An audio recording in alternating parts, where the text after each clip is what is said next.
X Men Messiah complex के last episode में हमने देखा था कि वुल्वरीन और उसकी एक्स-फोर्स जो है जाके बचाती है केबल्स को ताकि वो उससे बच्चा हासिल कर सकें, और इस तरह लेडी डेडस्ट्राइक और उसके निंजास के बीच से उनसे लड़ाई होती है। लेकिन वहाँ पे हम देखते हैं कि इसी लड़ाई के बीच कालिबान नाम का जो एक म्यूटेंट होता है उसकी मौत हो जाती है। और दूसरी तरफ हम ये देखते हैं कि केबल जो होता है वो बेसिकली एक्स-मैन का जहाज़ ही लेता है और उसके अंदर ही उस बच्चे को लेकर निकल जाता है। वहीं पे जब साइक्लॉप वगैरह पहुंचते हैं तो उनका नया सेलिब्रा बनाने के बाद उनको ये बात पता चलती है कि केबल जो है वो टेक्सास की तरफ जा रहा है, यानी फॉर्ज के घर। और जब केबल फॉर्ज के घर जाता है तो वो देखता है कि फॉर्ज ज़मीन में पड़ा हुआ है और उसके चारों तरफ खून ही खून है। और इतनी देर में हम देखते हैं कि पीछे से बिशॉप जो है वो केबल को गोली मारता है और अब वो उस बच्चे को मारने के लिए खड़ा हुआ है। अब आगे हम यहाँ से वहीं टेक्सास के अंदर शिफ्ट होते हैं, जहाँ पे हम देख रहे हैं वो बच्चा नीचे ज़मीन में पड़ा हुआ है और बहुत ज़ोर ज़ोर से रो रहा है। और उसके सामने बिशॉप वो गोली लेकर खड़ा हुआ है और वो बोलता है कि बेटा मुझे इस तरह से देखना बंद करो, तुम्हें नहीं पता कि ये मुझे करना ही होगा, मेरे पास इसके अलावा और कोई चारा नहीं है, मुझे ये करना ही होगा। लेकिन पीछे से आवाज़ आती है कि वैसे तुम्हारी थॉट तो बहुत ज़्यादा इंटरेस्टिंग है, लेकिन ये आज के दिन नहीं होने वाला बिशॉप। और वैसे मुझे एक बात कहनी पड़ेगी कि तुम्हारे असली कलर देख कि इतने सालों बाद तुम्हारा असली रंग देखने में मुझे बहुत ही खुशी हो रही है। और हम इस तरह पीछे से देखते हैं कि गैम्बिट और उसके जो बाकी के साथी यानी मर्डरर्स जो होते हैं वो यहाँ पे इस बच्चे के लिए आगे होते हैं और वो बिशॉप के ऊपर अटैक कर देते हैं। और इस तरह गैम्बिट बोलता है कि मेलिस तुम बच्चे को लो और इस बड़े वाले को हम हैंडल कर लेंगे। और इस तरह हम देखते हैं गैम्बिट और मर्डरर्स और साथ में बिशॉप जो है वहाँ पे लड़ना शुरू कर देते हैं, क्योंकि बिशॉप बेसिकली यहाँ पे इस बच्चे को मारने के लिए आया है। और इतने टाइम से जो म्यूटेंट्स वगैरह के ऊपर अटैक वगैरह करवाए थे वो बिशॉप ने ही करवाए थे, मतलब ये शुरू से इन सब के पीछे बिशॉप था और हम सब समझ रहे थे कि इन सब के पीछे केबल है। और वहीं पर सन स्पॉट आता है और बोलता है कि तुम हमसे लड़ नहीं सकते हो बिशॉप, तो कोशिश करना बंद कर दो, तुम पहले ही हार चुके हो। और बिशॉप बोलता है कि रुक जाओ, तुम लोगों को नहीं पता कि तुम लोग यहाँ पे क्या कर रहे हो। तो गैम्बिट बोलता है कि श्योर, हम तुम्हें उस बच्चे को मारने से बचा रहे हैं। और इस तरह हम देखते हैं कि गैम्बिट अपने पत्ते निकालता है और बिशॉप के ऊपर एक एक करके जोर से मारता है। स्पॉट आता है उसके पीछे से और उसको और बुरी तरीके से जला देता है। और इस तरह गैम्बिट बोलता है कि सनफायर तुम जल्दी से यहाँ निकलने की तैयारी करो, हमें जो करना था हमने कर लिया। और इस तरह हम देखते हैं कि गैम्बिट वहाँ पे एक पत्ता फेंकता है जिसकी वजह से ऊपर से सारी छत गिरती है बिशॉप के ऊपर और वहाँ उसके नीचे दब जाता है। तो वो बोलता है कि हमें इसको मार देना चाहिए। तो बोलता है कि नहीं हम इसको नहीं मारने वाले, क्योंकि एक्स-मैन बहुत जल्द यहाँ पे आने वाले हैं और उनको जब पता चलेगा इसने उनसे क्या गद्दारी करी है तो वो खुद ही इसे निमट लेंगे, हमें क्या ज़रूरत है। और बताओ कि बच्चा कैसा है। तो मेलिस बोलती है कि परफेक्ट, केबल ने इसको बहुत अच्छी तरीके से सेफ रखा हुआ था। और वैसे तुम एक बात सही कह रहे हो कि मेरा म्यूटेंट ट्रैकर बता रहा है कि वो एक्स-मैन यहाँ पे बहुत जल्द आने वाले हैं, हमें अभी इसी वक्त निकल जाना चाहिए। तो वो पूछती है कि क्या हुआ गैम्बिट, तुम अपने अफसोस में क्यों हो, क्या कोई प्रॉब्लम है। तो गैम्बिट बोलता है कि नहीं मैं बस यही बात सोच रहा था कि आखिरकार ऐसा क्या हुआ था जिससे बिशॉप ने इतना बड़ा डिसीजन लिया और एक्स-मैन से गद्दारी करी, जबकि वो इतना पुराना मेंबर है उनका। मैं बस यही सोच रहा था कि आखिरकार इसके साथ ऐसा क्या हुआ होगा जो ये करने में मजबूर हुआ है। हम यहाँ से शिफ्ट होते हैं दोबारा फ्यूचर के अंदर और वहीं पर हम देखते हैं कि जेमी बोलता है कि हे तुम में से कोई जानता है, मैं अपनी एक दोस्त को ढूंढ रहा हूँ जो कि लड़की है और वो बोलती बहुत है, क्या तुम में से कोई मुझे सुन रहा है। लेकिन हम देखते हैं कि वहाँ पे कोई उसकी बात नहीं सुन रहा होता, मतलब यहाँ पे कोई जो है एक दूसरे से बात भी नहीं कर रहा होता। और इतनी देर में हम देखते हैं कि पीछे से जेमी के गार्ड आ जाते हैं और बोलते हैं कि तुम्हारी मसला क्या है म्यूटी, क्या तुम 2 मिनट के लिए अपना मुंह बंद रख के नहीं रह सकते हो। और इस तरह हम देखते हैं कि वो उसको बहुत बुरी तरीके से वहाँ कीचड़ में धंस देते हैं और मार के चले जाते हैं और बोलते हैं कि तुम यहाँ पे कोई स्पेशल नहीं हो, समझे, तुम सिर्फ एक मिसिंग लिंक हो, ये बात याद रखना। और वहीं पे हम देखते हैं दूर से लायला जो होती है चिल्लाते आती कि जेमी। और जेमी जाता कि बोलता है कि लायला, ओ थैंक गॉड, क्या तुम ठीक हो। इन लोगों ने मेरे साथ भी वही करा है जो तुम्हारे साथ करा है, इसके अलावा वो और कर भी क्या सकते थे, लेकिन देखो मैं बच गई हूँ। तो जेमी बोलता है कि ओह गॉड, चलो अब लायला यहाँ से जल्दी से हमें निकलवाने का इंतजाम भी तुम करो, क्योंकि तुम्हें मुझसे ज़्यादा पता होता है हर बार। तो बोलती है कि हाँ वैसे पता तो होता है, लेकिन अभी मुझे वो बात पता चल गई है जिसके लिए हम यहाँ पे आए थे, कम ऑन मुझे फॉलो करो, मुझे तुम्हें किसी से मिलवाना है। तो जेमी बोलता है कि क्या मतलब, तुम्हें यहाँ पे कौन मिल गया, किससे मिलवाना चाहती हो।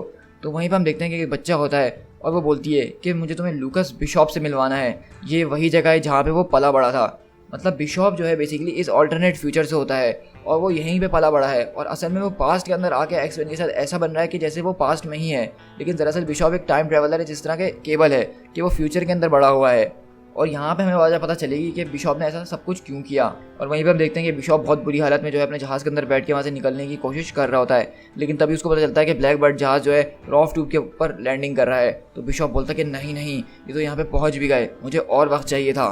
और वहाँ पे बिशॉप जो है हम देखते हैं कि बेसिकली अच्छा बनने की कोशिश कर रहा होता है और वो बोलता है कि जैसे ही मुझे कुक्कूस की डिस्ट्रेस कॉल मिली तो मैं फ़ौरन अपने शिप में डेलास की तरफ पहुँच गया, लेकिन जब मैं यहाँ पे आया तो केबल और फॉर्ज दोनों को ही पहले कोई ठिकाने लगा चुका था और मुझे लग रहा था कि ये जो है मड रॉटर्स का काम है। मैंने उनके ऊपर गोलियां भी चलाई, उनसे लड़ने की कोशिश भी करी, लेकिन वो उस बच्चे को ले गए।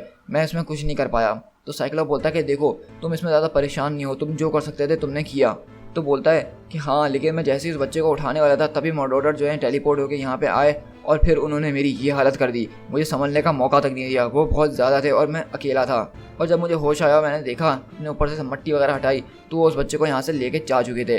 तो साइक्लोप बोलता है कि हाँ, वैसे भी उनका मेन फोकस वो बच्चा ही था ना। तो बिशॉप बोलता है कि हाँ, और मैंने वो बच्चा उनके हाथ में दे दिया, मैंने जो है म्यूटेंट रेस को बर्बाद कर दिया, मैं फेल हो गया। तो साइक्लोप बोलता है देखो मेरी बात सुनो, अभी ये सब इतनी जल्दी ख़त्म नहीं हुआ है, हम इतनी जल्दी गिव अप नहीं कर सकते हैं। तो मेरी बात कान खोल के सुन लो कि तुम में से जो कोई भी इस पॉइंट पे खड़ा हो सकता है वो मेरा साथ देगा। एमा, क्या तुम्हें जेमी से कुछ समझ में आ रहा है, कुछ सुनाई दे रहा है? तो बोलती है कि क्या मतलब है तुम्हारा, क्या मैं फ्यूचर से कोई मैसेज हासिल कर रही हूँ? मेरे ख्याल में नहीं, क्योंकि वो बेसिकली जो है इस वक्त ब्रेन डेड हो चुका है। तो इसका मतलब ये है कि मैं उससे किसी किस्म की कोई रीडिंग नहीं ले रही हूँ, ना ही फ्यूचर की ना ही अभी की। तो साइक्लोप बोलता है कि तुम्हारी शिप जो है रनिंग कंडीशन के अंदर है ना? तो बिशॉप बोलता है कि हाँ, क्यों? तो बोलता है क्योंकि हम अपने एक जहाज़ खो चुके हैं। लोगन, तुम जो अपनी एक्स फोर्स को लो और बिशॉप के साथ उसके जहाज़ में जाओ, क्योंकि वो ब्लैक बर्ड से ज़्यादा तेज़ है और हम लोग फिर तुम्हारे पीछे आएंगे। तो लोगन बोलता है कि ओके स्लिम, लेकिन तुम्हें कोई आइडिया है कि हम कहाँ पर जा रहे हैं? तो साइक्लोप बोलता है कि नहीं, अभी तो नहीं, लेकिन हम जैसी हवा के अंदर निकलेंगे तो मैं तुम्हें कुछ ना कुछ ज़रूर बताऊंगा। तो लोगन अपना मार्क्स पहनते हुए बोलता है alright, let's go troop, let's move.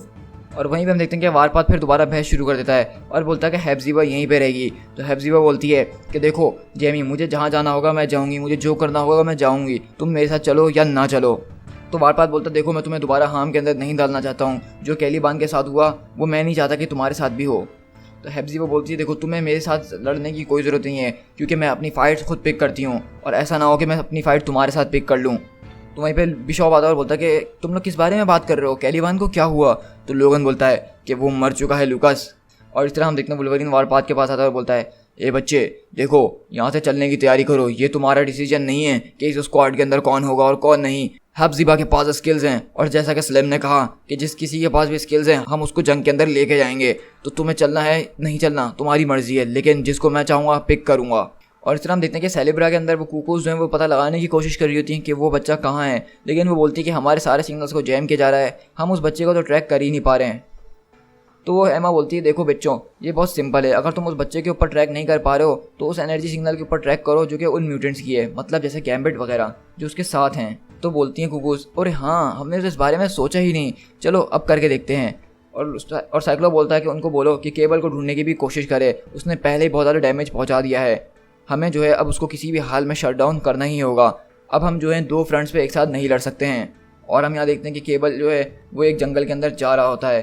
तो बोलता है कि तुम एक बहुत बड़े इडियट हो नेथन, तुम यहाँ इतनी दूर आए और सब कुछ खो दिया। इतनी ज़्यादा तुमने भाग दौड़ किसके लिए करी थी? जब तुम्हारा निकलने का मौका आया तब तुमने इस पूरी फ्यूचर को बर्बाद करके रख दिया, उस बच्चे को अपने हाथ से खो दिया। चलो अब जैसा कि तुम्हें वो मिल चुका है जिससे तुम फिक्स हो सकते हो, तो क्यों ना हम ये काम जल्दी से करना शुरू करें। और वो बोलता है कि लगता है कि अब मैं अकेला काम नहीं कर पाऊँगा, क्योंकि अब स्टेक्स बहुत ज़्यादा हाई हो गए हैं, तो अब बारी है प्लान बी की। मैं सिर्फ यही उम्मीद करता हूँ कि तुम मेरी बात सुन रहे हो। और हम देखते हैं कि वो प्रोफेसर से कांटेक्ट करता है और बोलता है कि प्रोफेसर, क्या आप मुझे सुन सकते हैं? क्योंकि इस वक्त हम देख रहे हैं कि प्रोफेसर जो है अब वो एक्स मैंशन के अंदर नहीं है। साइक्लोप ने उनको लास्ट बहस के बाद वहाँ से निकाल दिया, क्योंकि वो बोल रहा था कि मैं आपको और डिस्ट्रैक्शन नहीं चाहता हूँ। तो वहाँ पे प्रोफेसर बोलता है कि नेथन, ये तो बिल्कुल अनएक्सपेक्टेड है, एवरीवन, हर कोई तुम्हें ढूंढने की कोशिश कर रहा है, प्लीज़ मुझे बताओ कि तुमने ये सब क्या किया है, तुमने इतने लोगों को हर्ट क्यों किया है? तो वो बोलता है कि चार्ल्स देखो, मेरी बात गौर से सुनो, यहाँ पे जो कुछ जैसा दिख रहा है वो वैसा बिल्कुल भी नहीं है, और अभी इस वक्त सिर्फ एक ऐसे तुम ही शख्स हो जो कि हमारे फ्यूचर को बचा सकता है। और वहीं पे हम देखते हैं कि लायला जो है उस बच्चे के पास यानी लूकस बिशॉप की तरफ आती है जो कि फ्यूचर के अंदर है, और बोलती है कि तुम बिशॉप हो ना, लूकस बिशॉप। तो वो बोलता है कि किसको जानना है मेरे बारे में? तो वो बोलती है कि मेरा नाम लायला है और इसका नाम जेमी है, क्या हम तुमसे बात कर सकते हैं? तो बोलता है कि अपने आप से ही जाके बात करो। और इस तरह हम देखते हैं कि वो वहाँ से भागना शुरू कर देता है और वो लोग उसका पीछा करते हैं कि रुको रुको। और वहाँ से हम देखते हैं कि वो बिशॉप एक गली के अंदर भाग जाता है और वो गार्ड बोलता है कि अपनी गर्लफ्रेंड को लो और यहाँ से निकल लो। तो हम देखते हैं जेमी बोलता है कि प्लीज़ लुकास, हमारी बात तो सुनो। तो वो बोलता है कि क्या मतलब है तुम्हारा, कि तुम्हें क्या लगता है कि हमारी शक्ल पे ये एम का क्या मतलब है? मोरॉन्स, तुम चाहते थे कि मैं गार्ड के सामने बात करूं और तुम्हारी तरह डंडे खाऊं? तो वो बोलता है कि आई एम सॉरी लुकास, लेकिन हमें बात करनी होगी, हमें कुछ चीज़ें हैं जो तुमसे लाजमी जाननी है। तो वो बोलता है कि यहाँ पे कोई किसी के बारे में नहीं जानता, यहाँ पे कोई किसी पे ट्रस्ट नहीं करता है, ये तुम बात बहुत जल्द जान जाओगे। तो वो बोलती है लाइला कि हम जानते हैं कि तुम्हारे साथ बहुत बुरा हुआ है, लेकिन हमें यहाँ पे बात करनी होगी, ये बहुत ज़्यादा इंपॉर्टेंट है। हमें ये जानना है कि इस सब का कॉज क्या था, इस सब का कॉज कौन था, मतलब ये सब किसकी वजह से हुआ था। तो बिशॉप बोलता है कि एक मिनट कहीं तुम वो 2 डेस्टिनी फ्रीक्स तो नहीं हो। तो वो बोलता है कि क्या, हम क्या हैं। तो बोलता है कि यहाँ पे एक बहुत पहले म्यूटेंट ग्रुप हुआ करता था जो कि ये समझता था कि म्यूटेंट रेस जो है एक स्पेशल है, वो और इंसान दोनों मिलके एक अच्छी ज़िंदगी गुजार सकते हैं मिलके। ये सब बकवास उनका सोचना था। तो उनको यहाँ पे ग्रेट डेस्टिनी या डेस्टिनी के नाम से याद किया जाता है, और ऐसा लग रहा है कि तुम भी वही सब बुल क्रैप बेचने की यहाँ पे कोशिश कर रहे हो। 80 साल पहले की बात है कि सारे डेस्टिनी फ्रीक्स अचानक गायब हो गए, वो सब ग्रेट डार्कनेस का शिकार हो गए। यहाँ पे उनको इसी तरह से बुलाया जाता है, लेकिन फिर भी हमने देखा कि कुछ डेस्टिनी फ्रीक्स जो है वो वापसी आते रहते हैं, वो पुश करते रहते हैं, वो इस तरह से गायब होना शुरू हो गए। लेकिन फिर उनके बीच एक म्यूटेंट मसीह आया, और उसके बाद ऐसा लग रहा था कि म्यूटेंट्स के लिए हर चीज़ ज़बरदस्त हो गई है, अब उनका कोई डाउनफॉल नहीं होगा। लेकिन ऐसा नहीं हुआ। तो वो बोलता है जेमी देखो, अगर वो म्यूटेंट मसीहा नहीं होता तो उसकी वजह अगर वो म्यूटेंट मसीहा नहीं होता तो शायद आज तुम भी यहाँ नहीं होते। तो बोलता है कि क्या मतलब मैं यहाँ पे नहीं होता, क्या मैं यहाँ पे बॉर्न नहीं हुआ होता, क्या मैं इस कैम्प के अंदर पैदा नहीं हुआ होता, क्या मेरे पेरेंट्स मेरे आंखों के सामने नहीं मरे होते। तो बोलता कि नहीं, तुम मेरी बात नहीं समझ रहे हो। जब वो मसीह आया तो हर चीज़ जो है बहुत ग्रेट हो गई थी, किसी को उससे कोई प्रॉब्लम नहीं थी, ना ही म्यूटेंट्स को ना ही इंसानों को। लेकिन एक दिन उस मसीहा ने जो है मिलियंस ऑफ ह्यूमंस को मार दिया। तो बोलते कि क्या, ये तुम क्या कह रहे हो। तो बोलता कि हाँ, और इसलिए मैं हमेशा से यही ख्वाहिश करता हूँ कि काश वो कभी मसीहा बॉर्न ही नहीं हुआ होता, कभी वो पैदा हुआ ही नहीं होता। मैंने सुना था कि उस वक्त जो है लोगों ने उसको मारने की कोशिश करी थी जब वो पैदा हुआ था, लेकिन वो लोग मार नहीं पाए थे। मैं ये विश करता हूँ कि शायद उसको किसी ने मार दिया होता, मैं ये विश करता हूँ कि शायद मैंने ही उसको जाके मार दिया होता, ताकि मेरे पेरेंट्स तो कम से कम जिंदा होते। तो वहाँ पे हम देखते हैं बिशॉप एकदम रोना शुरू कर देता है और बोलता है कि डैम इट, आखिरकार मैं तुम लोगों से बात भी क्यों कर रहा हूँ, तुम लोग मेरी बात सुन क्यों रहे हो। तो यहाँ पे हमें बेसिकली ये रीज़न पता चल गया है कि यहाँ पे वो जो म्यूटेंट मसीहा है, यानी उसको पीछे जो बिशॉप जिसको मारने के लिए आया है, उसकी वजह यही है कि उस मसीहा ने बाद में फ्यूचर में जाके बहुत सारे ह्यूमंस को मार दिया था, और उसकी वजह से म्यूटेंट के साथ ये सुलूक हो रहा था। और इसी वजह से बिशॉप भी जो है, उसके पेरेंट्स भी इस कैम्प के अंदर मारे गए, और वो खुद भी इसी कैम्प के अंदर पैदा हुआ है। तो उसकी शुरू से ये ख्वाहिश थी कि वो उस म्यूटेंट मसीहा को मार दे। और इसी तरह हम देखेंगे कि इसी फ्यूचर के अंदर कभी आगे जाके जो है बिशॉप टाइम ट्रैवल वगैरह सीख जाएगा, और वो दोबारा पास्ट के अंदर जाएगा, और अभी वाली स्टोरी के अंदर जाके वही सब करने की कोशिश करेगा जो इस वक्त अभी स्टोरी के अंदर हो रहा है। तो आप देख सकते हैं कि इस स्टोरी को कितने ज़बरदस्त तरीके से लिखा गया है। और हम देखते हैं अचानक लाइला जो है जेमी को पकड़ लेती है, और गार्ड उसको आवाज़ें दे रहा होता है। तो बोलता है कि लाइला, तुम ये सब क्या कर रही हो, तुमने क्या किया है। तो वो गार्ड भागते हुआ आता है और बोलता है कि वो कहाँ है, वो तुम ही हो ना छोटी बच्ची जिसने मेरा ग्रेनेड मुझसे चुरा लिया था, मैंने तुम्हें देखा था, कहाँ है वो ग्रेनेड। तो जेमी बोलता है कि ग्रेनेड, लाइला ये किस बारे में बात कर रहा है। तो लाइला जो है जेमी के ऊपर वो ग्रेनेड लगा के पिन खींच देती है और रोते हुए बोलती है कि मुझे माफ़ कर देना जेमी, लेकिन सिर्फ एक यही रास्ता है, मुझ पर भरोसा रखो, मैं लाइला हूँ मैड्रॉक्स, और तुम्हें ये बात समझ जानी चाहिए। क्योंकि हमें पता है कि उसने बोला था जब यहाँ से ये जेमी मैड्रॉक्स मरेगा तो जेमी मैड्रॉक्स जो प्राइम है उसके पास इसकी सारी मेमोरीज आ जाएंगी, और इस तरह उसको पता चल जाएगा कि यहाँ पे क्या हुआ था। और इस देखते हैं हम, जैसे वो धमाका होता है वो जेमी मर जाता है, और लाइला उसके साथ पता नहीं क्या होता है, हमें नहीं पता। हम यहीं पे देख रहे होते हैं एमा साइक्लॉप वगैरह जो है चीज़ों को पता लगाने की कोशिश कर रहे होते हैं, और साइक्लॉप अभी भी यही बोलता है कि मुझे लग रहा है कि हम यहाँ पे कोई चीज़ मिस कर रहे हैं, यहाँ पे कुछ ना कुछ बहुत गलत हो रहा है, जो कुछ ऐसा हो रहा है जो मुझे समझ में नहीं आ रहा। Cable, the purifier, the sentinels, sinister, murder, कुछ गलत ज़रूर हो रहा है। तो एमा बोलती है कि स्कॉट, लड़कियों ने उसे ढूंढ लिया है, वो उनको मिल चुका है। तो वो बोलती है कोको, गैम्बिट, वो सबसे ज़्यादा आसान था उसको ढूंढना, क्योंकि उसके अंदर से इतनी ज़्यादा एनर्जीज जो निकल रही होती हैं। और इस तरह से हम देखते हैं कि वो कोको उसको बताती हैं कि वो सब लोग जो है म्यूर आइलैंड के ऊपर है, या फिर वहाँ पे जो कुछ भी बचा कुचा है। तो साइक्लॉप बोलता है कि म्यूर आइलैंड, लूकस क्या तुम सुन रहे हो, तुम लोगों को वही जाना है, हम लोग तुम्हारे ठीक पीछे आ रहे हैं। तो बिशॉप बोलता है कॉपी डेट साइक्लॉप, हम अपने रास्ते पर निकल रहे हैं।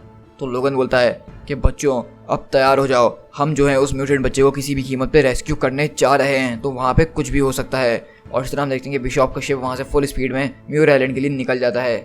और इस तरह हम देखते हैं वहाँ पे जेमी की गर्लफ्रेंड आती है और उसके पास आके बैठ जाती है, और सब यही रो रही होती है कि काश मैं इतनी होपलेस नहीं हुई होती, काश तुम मुझे इस तरह से छोड़ के नहीं गए होते, मुझे तुम्हारी बहुत याद आ रही है, मुझे तुम्हारी बहुत याद आ रही है। और अचानक हम देखते हैं कि वो रोना शुरू कर देती है उसको याद करते हुए, और बोलती है कि गॉड प्लीज़ मैं आपसे मांगती हूँ कि इसको वापसी ले आएँ। और हम देखते हैं जैसे ही वो गॉड से प्रे करती है उसके बाद ही अचानक जेमी की आँख खुलती है और एकदम घबराते हुए उठता है, और वो चीखती है कि स्कॉट, एवरीबॉडी जल्दी से यहाँ अंदर आओ, उसको होश आ गया है।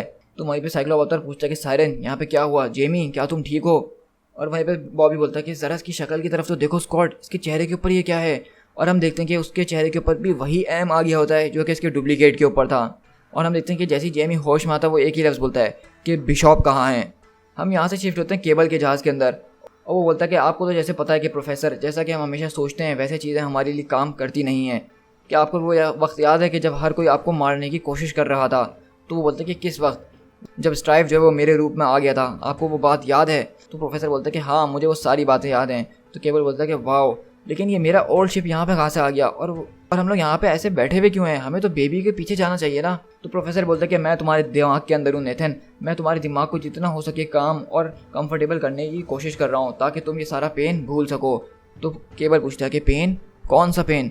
और इस तरह हम देखते हैं कि बाहर जो है बेसिकली प्रोफेसर जो है केबल की मरम्मत कर रहे होते हैं, उसके हाथ वगैरह को वेल्ड कर रहे होते हैं और उसको बहुत ज़्यादा पेन महसूस हो रहा होता है, इसलिए प्रोफेसर उसके दिमाग में घुस के उसको काम करने की कोशिश कर रहे होते हैं और बोलता है कि अब बहुत हो गया नेथन, लेकिन अब तुम्हारे पास टाइम है कि तुम अपने आप को एक्सप्लेन कर दो, और अगर मुझे अच्छा लगा कि तुम क्या कह रहे हो तो मैं तुम्हारे दिमाग को बंद नहीं करूँगा और तुम्हारे साथ मिलकर म्यूटेंट काइंड को बचाऊँगा।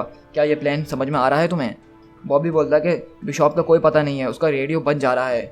तो साइक्लोप बोलता है कि हाँ, अगर हम गौर करें तो सेंटिनल्स ने अटैक भी उस वक्त करा था जब बिशॉप हमारे पास आया था, उसके फ़ौरन बाद ही उन सेंटिनल्स ने हमारे ऊपर अटैक करा था, और उसके पास वन से बहुत अच्छे ताल्लुकात वगैरह भी हैं और उसके पास फुल एक्सेस भी इन सेंटिनल्स वगैरह को कंट्रोल करने के लिए। और बोल रही है कि हाँ, और जैसे कि तुम्हें याद है कि हम सारी टेलीपैथ्स जो है वहाँ पे गिर गए थे, इसका मतलब उसने किसी किस्म का स्कैमलर इस्तेमाल किया होगा उसके लिए। तो बॉबी बोलता है लेकिन ये कैसा कर सकता है, वो एक एक्समैन है और इस सब के पीछे तो केबल था ना, हम तो सबसे केबल को समझ रहे थे। तो साइक्लो बोलता है देखो, इस वक्त हमें कुछ भी सही से कंफर्म नहीं पता है, तो हमें यही अस्यूम करना होगा कि वो दोनों ही उस बच्चे के पीछे हैं। तो वहाँ पे जेमी आता है बाहर बुरी हालत में, बोलता है कि केबल, बिशॉप या जो कोई भी है उन सबको बाहर में डालो, लेकिन हमें वापसी जाना होगा, उस लायला बच्ची को बचाना होगा, वो वहीं पे उस फ्यूचर के अंदर ट्रैप हो गई है। तो साइक्लो बोलता है कि देखो, हम उसके लिए कोशिश करेंगे लेकिन अभी नहीं। तो बोलता है कि कोशिश? किस तरह की कोशिश? तुम्हारी कोशिश को भाड़ में डालो, तुम्हें ये अभी इसी वक्त करना होगा। तो एमा बोलती है कि बस बहुत हो गया जेमी, तुम्हें थोड़ा रेस्ट कर लेना चाहिए, और इस तरह से वो वहाँ पे बेहोश हो जाता है। तो साइक्लो बोलता है कि थैंक यू एमा, चलो लोगो अब बहुत हो गया, जल्दी से तैयारी पकड़ो, हमारे पास एक बेबी है जिसको हमें रेस्क्यू करना है। तो केबल बोलता है चार्ल्स देखो, वो बच्ची मिसिंग है और मुझे तुम्हारी मदद की ज़रूरत है, मुझे नहीं पता कि वो मॉन्ट्रोडर्स उसको कहाँ पे लेकर गए हैं। तो वो बोलते हैं प्रोफेसर कि नहीं, तुम मुझे एक्सप्लेन करो कि तुम ये सब क्यों कर रहे थे, ये बेबी, ये क्या चक्कर है सारा, और तुमने क्यों हमारे ऊपर उन सेंटिनल से हमला करवाया उस मैंशन के ऊपर। तो केबल बोलता है कि सेंटिनल्स? कौन सा सेंटिनल्स, आप किस बारे में बात कर रहे हैं? तो प्रोफेसर सब उसको दिखाते हैं और बोलते हैं देखो नेथन, अब कोई और गेम खेलने की ज़रूरत नहीं है, ये सब तुमने ही करा है। तो केबल बोलता है क्या मतलब ये मैंने करा है? ओह गॉड, मैं आप लोगों के ऊपर ऐसा कुछ करने का सोच भी सकता हूँ। तो चार्ल्स बोलते हैं नेथन देखो, पास्ट के अंदर ऐसी बहुत सारी चीज़ें हो चुकी हैं, तुम्हें जो है मुझे एक्सप्लेन करना ही होगा। सबसे पहली बात तो ये है कि तुम्हें तो हम ये सपोज कर रहे थे कि तुम मर चुके हो, लेकिन फिर हमने ये डिस्कवर करा कि तुम किसी तरह वापसी आ चुके हो, लेकिन तुमने हमसे ना कोई कांटेक्ट करा, ना ही हमसे कोई हमारी खबर ली, और तुम सीधा आए और उस बच्चे को किडनैप कर लिया, जो कि एम डे के बाद से पहली बार एक नया म्यूटेंट पैदा हुआ था। और अगर तुम्हारे लिए ये सब भी काफ़ी नहीं है तो तुमने उन जायंट रोबोट्स के अंदर जो बैठे हुए गार्ड थे उनको नैनो सेंटिनल से इन्फेक्ट कर दिया, जिसकी वजह से वो हमारे घर पे ऊपर हावी हो गए और हमारा सब कुछ बर्बाद ही कर दिया था। तो क्या तुम मुझे अभी भी कुछ समझाने की कोशिश करोगे या नहीं करोगे? तो केबल बोलता है कि चार्ल्स मेरी बात ज़रा गौर से सुनो, हमारे पास अभी इस सब के लिए टाइम नहीं है, अभी सबसे ज़्यादा ज़रूरी चीज़ जो है वो उस बच्चे का सर्वाइवल है और कुछ भी नहीं। मैंने फ्यूचर देखा है चार्ल्स, और वो इतना ज़्यादा डार्क है कि तुम सोच भी नहीं सकते हो। उसने तकरीबन मुझे मार ही दिया था, लेकिन उस बच्चे के बगैर। देखो मैं चार्ल्स, मैं तुम्हें समझा सकता हूँ कि ये बच्ची किस तरह से हर किसी को बचा सकती है, म्यूटेंट्स, ह्यूमन, एवरीवन। मैं तुम्हें ये समझा सकता हूँ कि किस तरह से इस बच्ची से ये पूरी टाइमलाइन, ये हर चीज़ किस तरह से चेंज हो सकती है। लेकिन फ्रैंकली देखो, मैं अपनी शील्ड्स हटा रहा हूँ और तुम मेरे दिमाग में घुस के खुद ही देख लो ताकि हमारा टाइम बच जाए। और बोलता है देखो, हम पहले ही बहुत ज़्यादा टाइम वेस्ट कर चुके हैं, सिर्फ मैं ही हूँ जो कि उस बच्चे को सेफ रख सकता है, और ये बात तुम भी जानते हो, हमें उस बच्चे को जल्द से जल्द ढूंढना ही होगा। तो प्रोफेसर बोलते हैं कि ठीक है, मैं उस बच्चे को ढूंढ चुका हूँ, हम लोग जो है म्यूर आइलैंड की तरफ जा रहे हैं, लेकिन मुझे डर है कि हमें जो वहाँ पे मिले वो इतना ज़्यादा अच्छा ना हो। और इस तरह से हम देखते हैं कि गैम्बिट और मॉन्ट्रोडर जो है उस बच्चे को लेकर यहाँ पे पहुँचते हैं मिस्टर सिनिस्टर के नए बेस की तरफ, जो कि म्यूर आइलैंड के ऊपर है। और हम देखते हैं कि मिस्टर सिनिस्टर आते हैं और बोलते हैं कि वेल वेल वेल, तो ये है वो बच्चा जिसकी वजह से सारी इतनी प्रॉब्लम्स कॉज हुई थी, तुमसे मिलकर मुझे बहुत खुशी हुई, तो चलो अंदर आओ, हमें बहुत सारे काम करने हैं, और बाकी सब तुम अपने बिजनेस के ऊपर ध्यान दो। तो सनफायर बोलता है कि कौन सा बिजनेस, आपने हमसे जो कहा था हमने वो कर तो दिया। तो वो बोलता है कि सनफायर, अगर तुम एक मिनट के लिए भी सोचो तो तुम्हें शायद समझ में आ जाएगा, तुम एक बहुत बड़े फूल हो, प्रिपेयर करो अपने आप को, क्योंकि एक्समैन यहाँ पे कभी किसी भी वक्त आते ही होंगे। और हम देखते हैं कि जैसे ही मिस्टर सिनिस्टर की गोद में बच्चा आता है वो एकदम चुप हो जाता है। तो वो बोलता है कि तुम ये सब कैसे कर लेते हो, क्या ये माइंड कंट्रोल है? तो बोलता है कि नहीं, ये ऐसा कुछ भी नहीं है। और हम देखते हैं बेसिकली वो मिस्टर सिनिस्टर नहीं बल्कि मिस्टीक होती है। और वो बोलती है कि मैं शुरू से बच्चों के साथ बहुत अच्छे से पेश आती हूँ, अब वक्त आ गया है कि हम अपना नेक्स्ट स्टेप उठाएं। और हम देखते हैं कि बेसिकली सिनिस्टर की जो है वहाँ पे बहुत बुरी हालत हुई होती है और ज़मीन पे धूल चाट रहा होता है, और उसके रूप में यहाँ पे मिस्टिक घूम रही थी जिसने इस बच्चे को अपने पास रख लिया है। हम यहाँ से शिफ्ट होते हैं एक्स मैंशन के अंदर, जहाँ पे हम देखते हैं कि एक्स मैंशन के पीछे आप लोग को याद होगा कि उन म्यूटेंट्स का ग्रेवयार्ड बना हुआ है जो कि एम डे के बाद खो चुके थे या जो मर गए थे। तो हम देखते हैं यहाँ पे डस्ट और रॉक स्लाइड वगैरह जो है वहाँ पे फूल वगैरह चढ़ाने के लिए आ रहे होते हैं, लेकिन रॉक स्लाइड बोलता है कि अब क्या फ़ायदा, अब इससे उनको कुछ बेटर फील थोड़ी ना होगा। तो डस्ट बोलती है नहीं, ऐसा तुम सोचते हो, ये मेरे लिए उनके लिए रिस्पेक्ट है जो मैं चाहती हूँ कि मैं हमेशा करती रहूँ उनके लिए, क्योंकि वो हमारे भाई बहनों की तरह थे।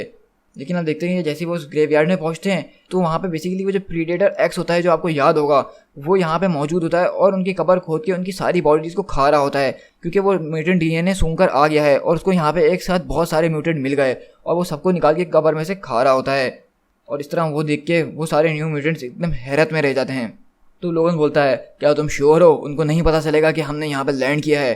तो बोलता है कि पॉजिटिव, मेरी शील्ड जो है बहुत ज़्यादा कैपेबल हैं, वो इस टाइम की टेक्नोलॉजी से तो है ही नहीं। तो लोगन बोलता है कि okay people, stay tired and Frosty, हम दो दो की फॉर्मेशन बनाएंगे और निकलेंगे। तो बिशॉप बोलता है कि इस एरिया के अंदर मैं किसी भी किस्म की कोई रीडिंग नहीं पा रहा हूँ। तो वार बात पूछती है कि कोई भी नहीं? तो बिशॉप बोलता है कि नहीं, मेरे ख्याल से वो लोग यहाँ से पहले निकल चुके हैं। तो लोगन बोलता है कि मे बी, या फिर। तो बोलता है लोगन वेल प्रॉब्लम ये है कि मोर्टोडर के पास ऐसे लोग हैं जो कि हमारे दिमाग के अंदर घूम सकते हैं, जैसे कि लेडी मास्टरमाइंड। वो हमारे दिमाग के अंदर घुस के ऐसा शो कर सकती है कि यहाँ पे शायद कुछ भी नहीं है, हमें जो है बीच में ट्रैप में फंसाया भी जा सकता है। और अचानक हम देखते हैं कि लोगन जो है अपने क्लॉज निकालता है बात करते करते, और बेसिकली उसके सामने लेडी मास्टरमाइंड खड़ी हुई होती है और लोगन बोलता है कि तुमने तो तकरीबन मुझे अपने जाल के अंदर फंसा ही लिया था, लेकिन इस बार नहीं। और इस तरह हम देखते हैं जैसे ही वो उसको मारता है तो वहाँ से सारे मोर्टोडर जो है टेलीपोर्ट होकर अंदर आते हैं और लोगन चिल्लाता है कि एक्स फोर्स तुम जानते हो तुम्हें क्या करना है।